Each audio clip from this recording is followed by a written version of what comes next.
નમસ્કાર મિત્રો, vision help YouTube ચેનલમાં તમારું સ્વાગત છે। જો મિત્રો ચેનલ પર નવા હો તો ચેનલ સબસ્ક્રાઇબ કરી વિડીયોને લાઇક કરી મને મોટિવેટ કરી શકો છો, જેથી હું આવી રીતે જ નવી માહિતી તમારા સુધી પહોંચાડતો રહીશ અને તમને વિડીયોના માધ્યમથી છે તો માહિતગાર કરતો રહીશ। તો ચાલો મિત્રો, આજના વિડીયોની આપણે શરૂઆત કરીએ।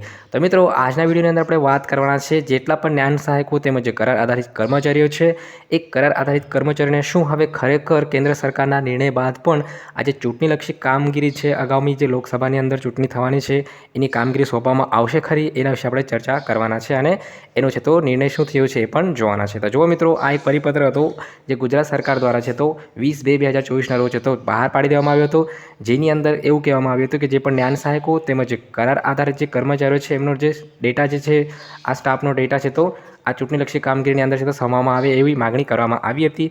અને ત્યારબાદ જ અગાઉમાં 1-2 દિવસ પહેલાં છે તો કેન્દ્ર સરકાર તરફથી એક નિર્ણય કરવામાં આવ્યો હતો કે જેની અંદર તમે જોઈ શકો છો, આજે કેન્દ્ર સરકાર તરફથી જે રાજીવ કુમાર છે એ ચીફ ઇલેક્શન કમિશનર છે એમના દ્વારા એક નિર્ણય કરવામાં આવ્યો હતો। આ હાઇલાઇટેડની અંદર તમે જોઈ શકો છો કે એની અંદર જેટલા પણ કોન્ટ્રાક્ટ બેઝ સ્ટાફ છે એમનો ઉપયોગ જે છે ઇલેક્શન ડ્યુટીઝની અંદર કરવામાં નહીં આવે એવું સાફ કહેવામાં આવ્યું હતું। હવે આપણામાં એવી શંકા હતી કે શું આ નિર્ણય થયા બાદ હવે જે જ્ઞાન સહાયકો તેમજ કરાર આધારિત કર્મચારીઓ છે એમનો ઉપયોગ શું હવે આ જે પરિપત્ર છે પરિપત્ર મુજબ એમનો ઉપયોગ જે છે આ ચૂંટણીની અંદર કરવામાં આવશે કે નહીં? તો મિત્રો, એનો જવાબ છે હા। તો એનો જવાબ છે હા। કેમ? કારણ કે અગાઉ જે એક અહીં ન્યૂઝપેપર આવ્યો છે, ન્યૂઝપેપરની અંદર માહિતી સાફ કરી દેવામાં આવી છે કે જેટલા પણ જ્ઞાન સહાયકોને આજે છે પરીક્ષા બાદ ચૂંટણીની કામગીરી સોંપવામાં આવશે, આ છે તો ફાઇનલ કન્ફર્મ થઈ ગયું છે, બરાબર ને? હવે જ્ઞાન સહાયકોનો ઉપયોગ જે છે ચૂંટણીની અંદર બૂથ કે બીએલઓની કામગીરી તરીકે કરી શકશે। એનું મુખ્ય કારણ શું છે મિત્રો? કારણ કે કેન્દ્ર સરકારનો નિર્ણય આવ્યા બાદ પણ આ કામગીરી એમને કેમ સોંપવામાં આવશે, તો એનું કારણ અહીંયા છે એ આપણે જોવાનો પ્રયત્ન કરીશું કે જેટલા પણ જ્ઞાન સહાયકો પ્રાથમિક અને માધ્યમિકની અંદર કાર્યરત છે, બરાબર ને મિત્રો? તમે જોઈ શકો છો જેટલા પણ જ્ઞાન સહાયકો પ્રાથમિક અને માધ્યમિક અને ઉચ્ચતર માધ્યમિકની અંદર ફરજ બજાવતા છે એ જ્ઞાન સહાયકો અને કરાર આધારિત જે કર્મચારીઓ છે એમનો પણ હવે છે તો આ ચૂંટણીલક્ષી કામગીરીની અંદર સમાવવામાં આવશે। અને મતદાન સ્ટાફની ઘટની સ્થિતિને નિવારવા માટે રાજ્યના ચૂંટણી પંચે નિર્ણય લીધો હતો। જુઓ મિત્રો, સૌથી મુખ્ય વાત શું છે? મતદાન સ્ટાફ જે છે એમની ઘટની સ્થિતિને નિવારવા માટે, એટલે જે ઘટ છે અત્યારે રાજ્યની અંદર એ ઘટને નિવારવા માટે છે તો આ નિર્ણય લેવામાં આવ્યો છે। એની અંદર આપણે જે ખાસ મુદ્દાઓ છે એના ઉપર જ વાત કરીશું।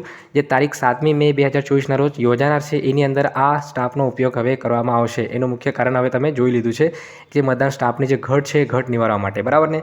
અને અહીં તમે એક જો હાઇલાઇટેડ મુદ્દો છે એ પણ જોઈ શકો છો કે લોકસભાની ચૂંટણીની કામગીરીમાં પણ કરાર આધારિત કર્મચારીઓને લેવા પડે તેવી સ્થિતિ બની રહી છે। જો કરાર આધારિત કર્મચારીઓને લોકસભાની ચૂંટણીની કામગીરી લેવામાં આવે નહીં તો સ્ટાફની ઘટની સ્થિતિ ઊભી થાય તેવી પરિસ્થિતિ બને છે। તો જો મિત્રો, સ્ટાફની ઘટ, બરાબર ને? જે સ્ટાફ છે એ સ્ટાફની ઘટના કારણે, બરાબર, ઘટના કારણે જે છે આ જે છે જ્ઞાન સહાયકોનો ઉપયોગ હવે બૂથ કે બીએલઓની કામગીરી તરીકે ત્યાં એમને તો કામગીરી સોંપવામાં આવશે, ફાઇનલ થઈ ગયું છે। એટલે મિત્રો, જે પણ જ્ઞાન સહાયકો અને જે પણ કર્મચારીઓ છે કરાર આધારિત એમનો ઉપયોગ હવે એ જે ચૂંટણીની અંદર થશે એ ફાઇનલ થઈ ગયું છે, કન્ફર્મ થઈ ગયું છે। આ ડિસિઝન આવ્યા બાદ પણ અગાઉ પણ એક વિડીયો બનાવ્યો હતો મેં આના વિશે, જેની અંદર મેં કહ્યું હતું કે હવે આગામી આપણે જોવાનું રહેશે કે આ રાજ્ય સરકારનું પરિપત્ર થયું છે તો ખરેખર શું જ્ઞાન સહાયકોનો ઉપયોગ અને કરાર આધારિત કર્મચારીઓનો ઉપયોગ જે છે આ ચૂંટણીલક્ષી કામગીરીમાં થશે અથવા નહીં।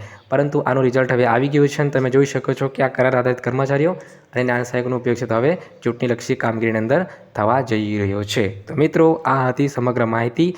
આ વાતને લઈને જો માહિતી તમને યોગ્ય લાગી હશે તો તમારા દરેક મિત્રો સુધી આ માહિતીને શેર કરો, આ વિડીયોને લાઇક કરો, ચેનલને સબસ્ક્રાઈબ કરો। થેન્ક યુ મિત્રો, આભાર।